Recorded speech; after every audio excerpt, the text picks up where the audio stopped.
We are at Glitch Festival in Malta and meeting up with the French producer Aneta. Aneta is leading the way for a new generation with her intense and unpredictable sets, where she will make everyone move their feet within minutes. In this interview, we talk about how she's working on becoming more sustainable on all levels as a DJ, producer, and label owner, what made her switch from architecture to techno, the situations that shifted her whole career, and much more. We apologize for the sound quality as this is recorded outside on Glitch Festival. We hope it's okay even if crickets are playing in the background. I am Amanda and this is Playful Podcast. Have you been in Malta before?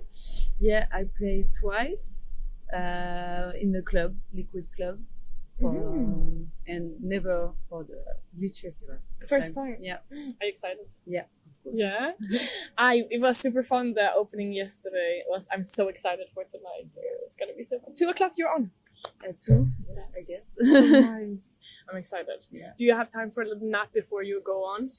Yeah, a dinner. A dinner, okay. And a nap, maybe. Hopefully. Fingers crossed. Yeah. Oh, that's cool. Yeah, but I think that the Glitch crew, they're so sweet. Like, they're so hearty. Super cool. They're so nice and they're so welcoming. So it's Yeah. been like such a great experience. And for the us. lineup is super cool. So cool. And they Yeah. also have some Malta like locals playing. So it's still like big names like you and then a lot of other amazing. And then there's still some things to discover. Yeah. But anyways, like if we would go, I'm diving right in. If we would go back in time, like who were you as a teenager, would you say?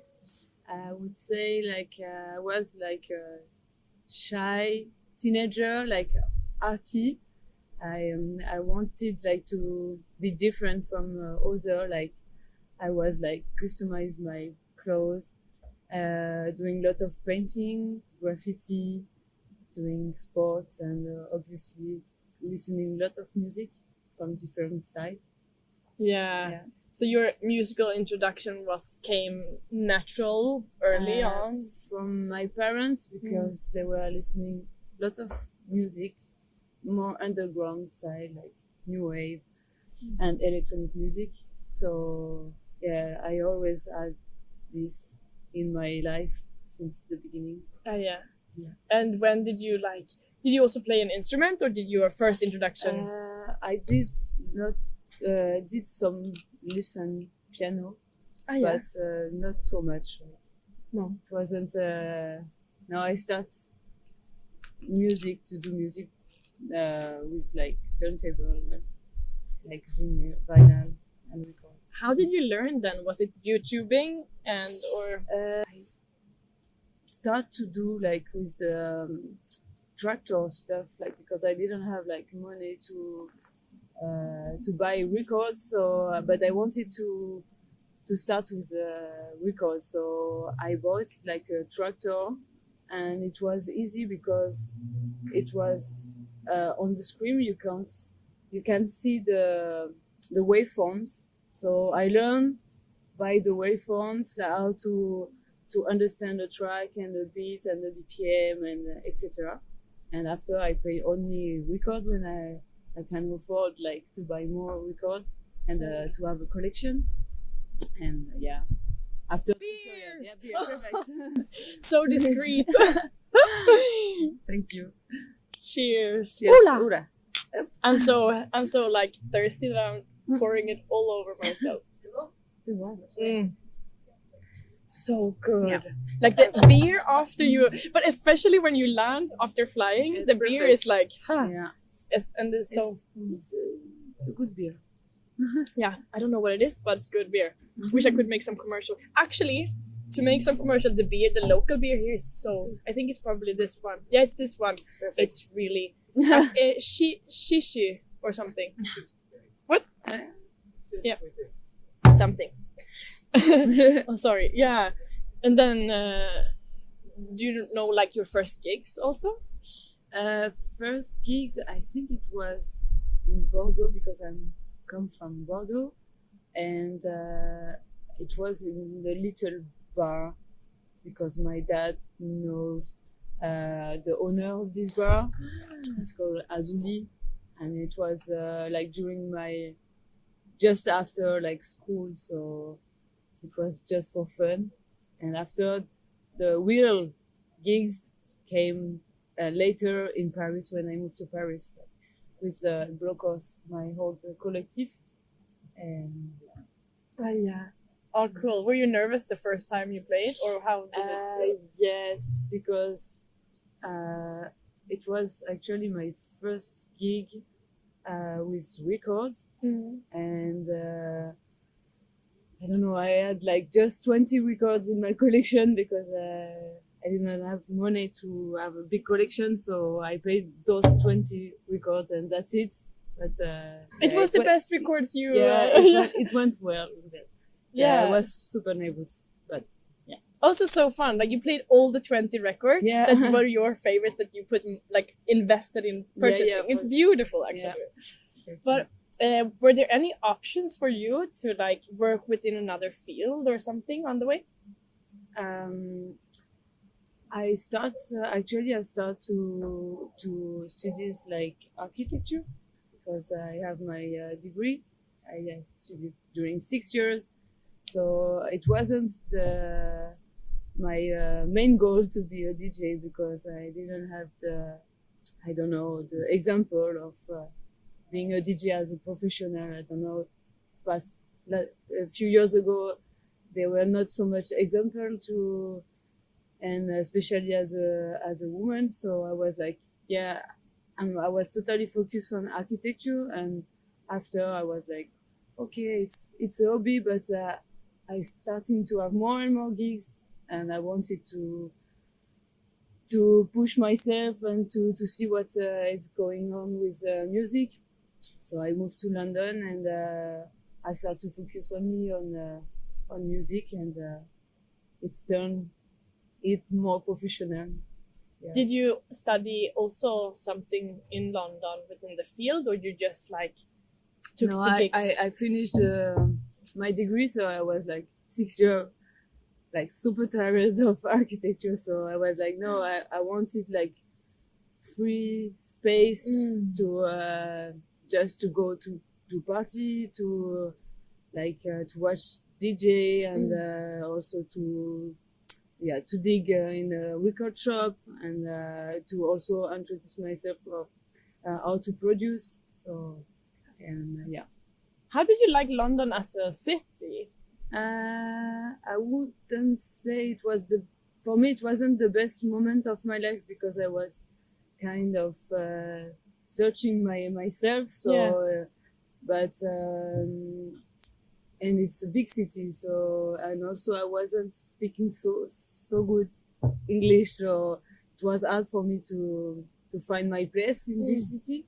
But I guess it was like a strong like experience for me. Like when I came back to Paris with this experience, I was like, okay, it was cool. It was a good, strange but good experience. Yeah. Did it shape you somehow musically? You'd say? Yeah, also, yeah. I did a lot of party with my old booker. He was there at this moment. So we went to Corsica Studio a lot. Yeah, we did like a lot of stuff. Private also party. It was really cool. Oh, yeah. Like if London is one thing that has shaped you, Yeah. and also obviously your parents, Yeah. are there any other things that have shaped you? Things or people or cities or I think musically? I think I would say, of course, as I'm being a mom since 1 year, so I think it's like changing everything for me. The way I wanted to tour, and the way I wanted like also to be more sustainable, and for the best future for her.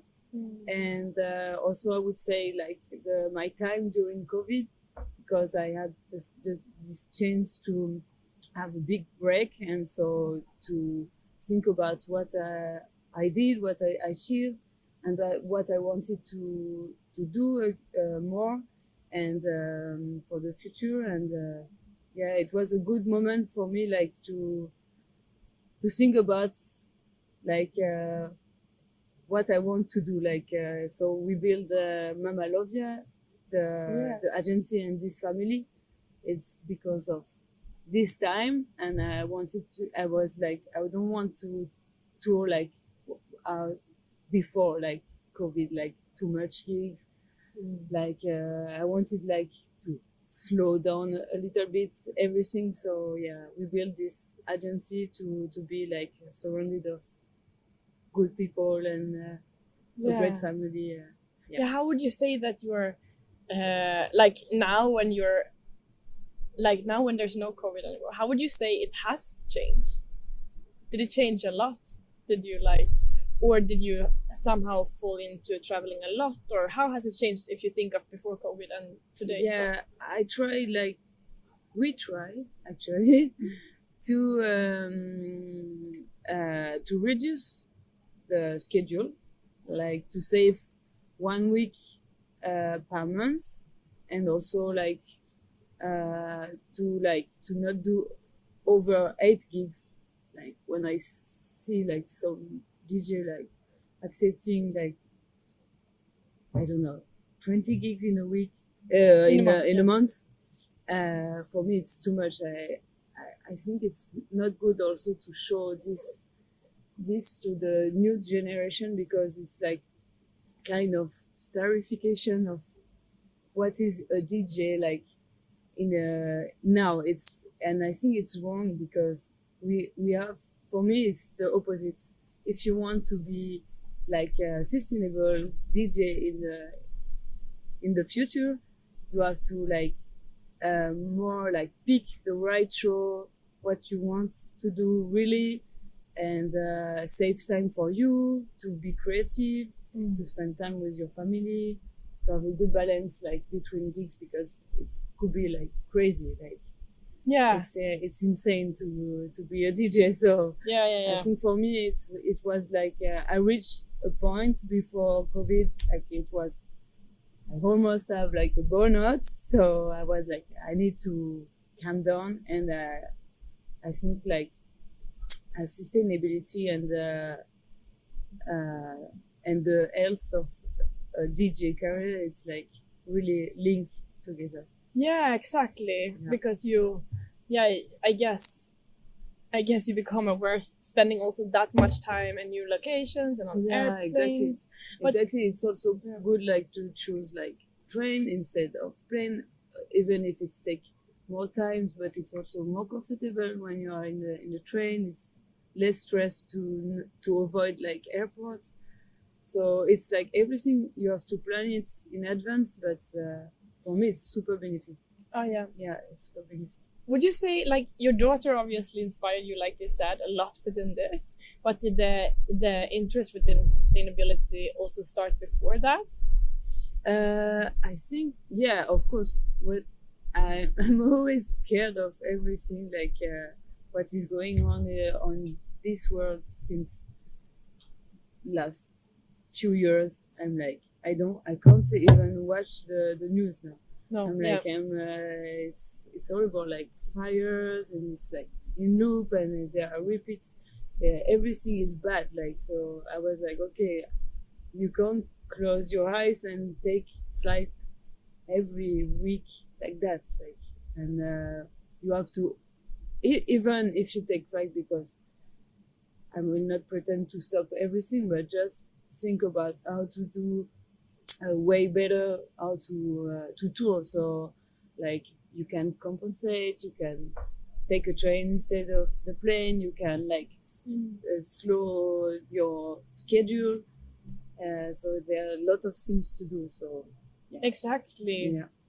Yeah, there are many ways. Yeah, like, and it's not hard. Yeah, at the beginning when we were talking about it, I was like, it's impossible, and it's feel like a big deal, and after you start like making step by step, like sing, and it's easy. Like there's a lot of things to do. Yeah. Yeah. Oh well, it's really cool that you share this, and that you're like in the front of doing this change. Yeah. It's much needed. Yeah. I try. But also touring and traveling a lot, not only the planet, but it's also very tiring mentally, as you also said. Yeah. Do you have like, or when you were touring the most, did you have any way of like how to deal with the mental stress? Yeah, I guess like at some point we say like we don't go over that amount of gigs. Also, I learned how to breathe. It's weird, but it's seems easy, but yeah, it was important for me like because sometimes you don't realize that you not breathe like. Yeah. You play and you go, you take the plane after, and it's like crazy life. So this, and also the fact that you have to take time for you to be alone or with your family. Also, it's super important for me. Yeah, so nothing like you said also before that you're doing some stretching since a Yes. couple of, but do you have any Yoga, because I was doing like lot of sports, but I was doing like CrossFit, something hard, and it wasn't good at some point. So I changed. I started to do like it's kind of I don't know. It's like mixing like meditation, bit of yoga, but not high level. But it's really cool, and dance also. Oh yeah, It's really cool. yeah. Listen, yeah. Okay, cool. Can you bring that when you're like, yeah, you do the stretching? Do you do it after some schedule, or you know, like a scheme after like YouTube, or you have a trainer or something, or you just know? No, I did with a trainer in Paris, but now as I move back to Bordeaux, so I'm not living in Paris right now. So yeah, I'm doing by myself. Yeah.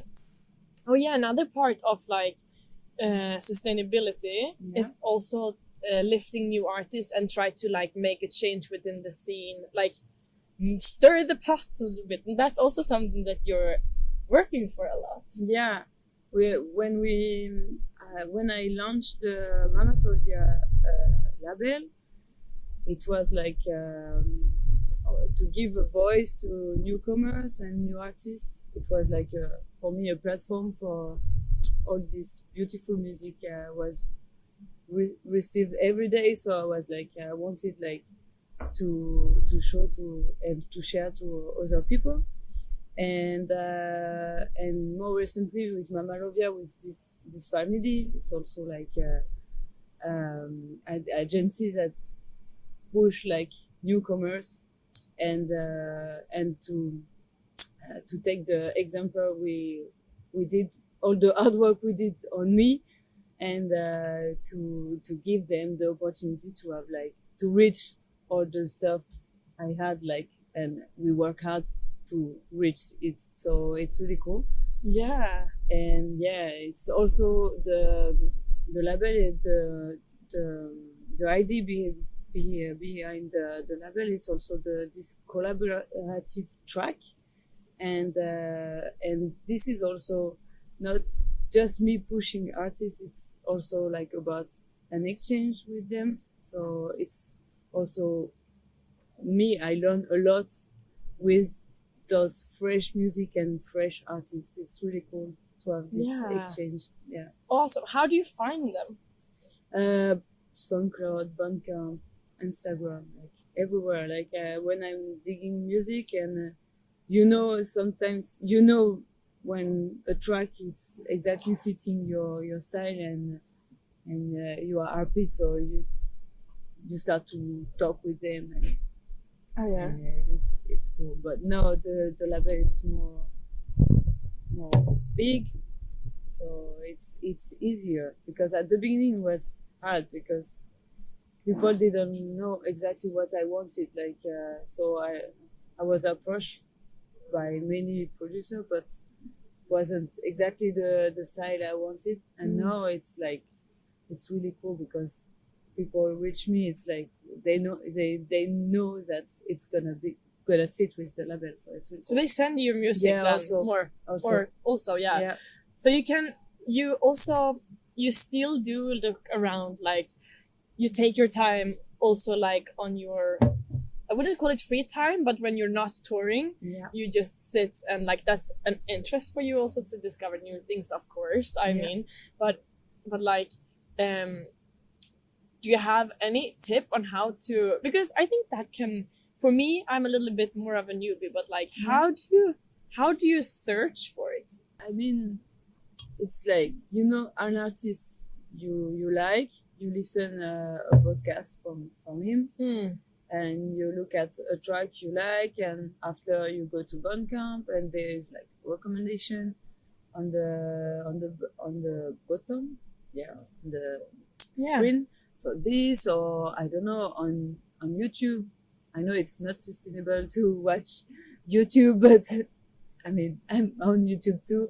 So, and there is like pages like with like, I follow like a lot of guys, and they are like publishing really cool music every day. So it's like that, and you have like a good track, and it's linking to another track, and it's a nightmare. And after you have like I don't know 1,000 pages open, and that's It's a it's nightmare. never, you don't see the end when you start to dig. It's like but I feel that's the thing. Like with all passions, there's also a dark side behind, a shadow behind it. yeah. That is the nightmare. Yeah. Like, At some point it's like because we don't I can remember when I started to DJing, it was like different, because I was like going to a shop, buy a record, and it wasn't the same way to consume the music. Like now it's like a lot of coming. It's like even sometimes too much for me. oh yeah. Yeah, you don't know on your computer where is this, or Oh yeah. it's maybe Overload. too much. Overload of information. It can It's maybe be too much. Yeah. Yeah, it can be really damaging in all yeah. forms. Oh yeah, so you help a lot of new musicians entering the scene. Was there anyone who you believe helped you also grow within the scene? Yeah, I would say like Spencer Bracker, because he was the only one to choose my first EP. Like so I was like super happy, because for me, when I sent music, I even didn't send, but I just like ask my old booker like to send to DJ, like just to have a feedback on my music, because when you start you don't have like you don't know what it's on, and you don't have like the I don't know, but it's weird, but at the beginning you can't say if it's good or not. And so I asked him to send to few DJ we know, and yeah, they sent it to Spencer, and Spencer say, yeah, I want to release all the track. I was like, it's not finished. It's for me, it's like, but yeah, I was super happy that he pushed me. Oh, it's- cool. yeah. And you didn't know each other back then? Or had you met? No, never. Never? So it it's was, like internet. yeah. Ah, cool. Yeah. Yeah, that's I met really... him after a few times. He's super nice person. Yeah, I mean, there are these pioneers in the scene Yeah. that are really shaping Yeah. the scene in Yeah. in such a profound and good way. Mm-mm. And that's also where you are leading the way now with Yeah. Mama Loves You. Yeah. So, like, would you say you think that the scene is changing? The scene, yeah, it's like all the world is like in constant evolution. So it's the same for music. Like everything, it's changing fast. Like the BPM, the style, and Yeah. also I can see like it's really cool, because when I start, there were like less diversity. And I can see now it's like more and more girls, trans, and non-binary DJ in front of the the lineup. So it's really cool to see it, and I think it's pretty positive change. Yeah, and also what you said, like easier for you to find things, but also a bit overloading. Yeah, Like, do you see any more downsides of it, or are they're mostly positive maybe? But I mean,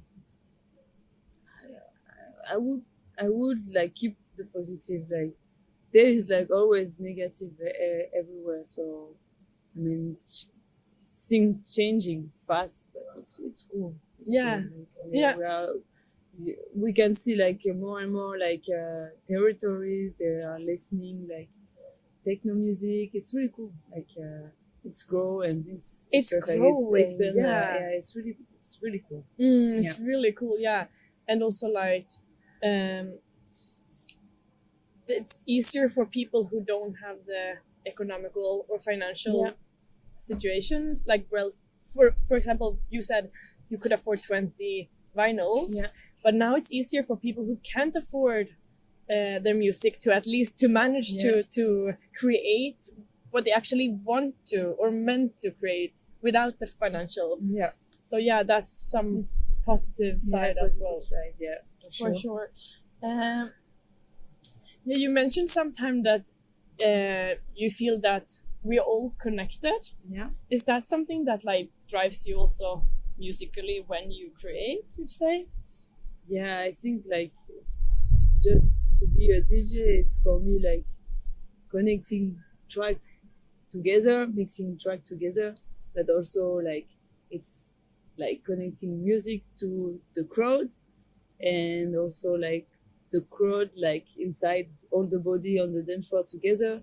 So it's like a magical moment, like all together connected, like you forget your problems and you are living like this moment.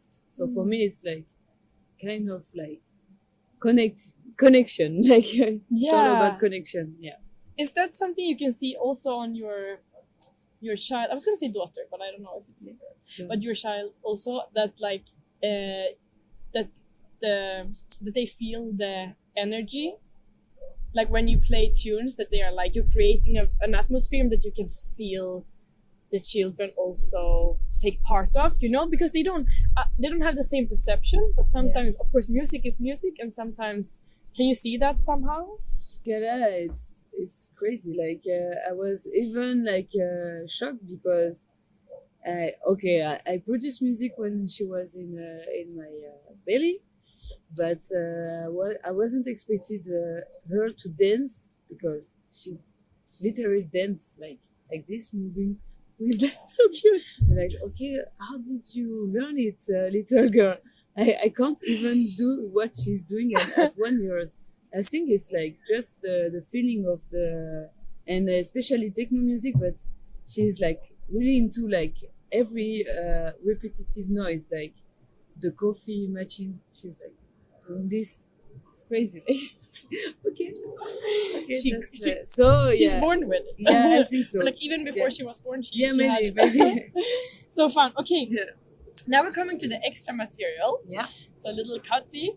Now we have come to the part of the podcast where, if you're a Patreon, you'll get to listen to the extra material where we talk about what Anita wished she knew before entering the scene and how she works with letting everything fall into place. If you're curious, go to patreon.com/playfulmagazine and join in on the extra material. So now we have some this or that, and that's like a few questions where you Okay. either say which one you prefer. Okay. So it can be this or it can be that, or it can be none, or it can be both. Okay. But preferably it's one. But let's see. It's not so many. Let's see. Astrology or God? Definitely astrology. Coffee or cigarettes? I stopped cigarettes or coffee, but I would say iced coffee with almond milk. Almond milk. Everyone Precise. has oat milk, but almond milk, it's Yeah. like coffee with almond milk. It's a little bit sweeter, maybe. Yeah, nice. Oh. Okay, the Kardashians or Big Bang Theory? I will not pretend it's Kardashian. Sorry, but No need to be sorry. We're all for the junk. Like it's a guilty pleasure also in life. But both of them are Instagram. somehow, I guess, like Netflix or whatever. Yeah. But one close friend or many semi-close friends? Many close friends. Many, yeah. Okay, but if there's like one super close who knows you inside and out, and you can speak about anything. One, for Yeah, sure. I and- don't like to have like Too much many? No. and fake. It's, Yeah. No. No. Beach or big city life? I guess I made my choice to come back to Bordeaux. It's beach. Yeah, After 10 years of Paris, it's like I'm done. you done that Yeah. already. Yeah. Beach, it's life. Yeah,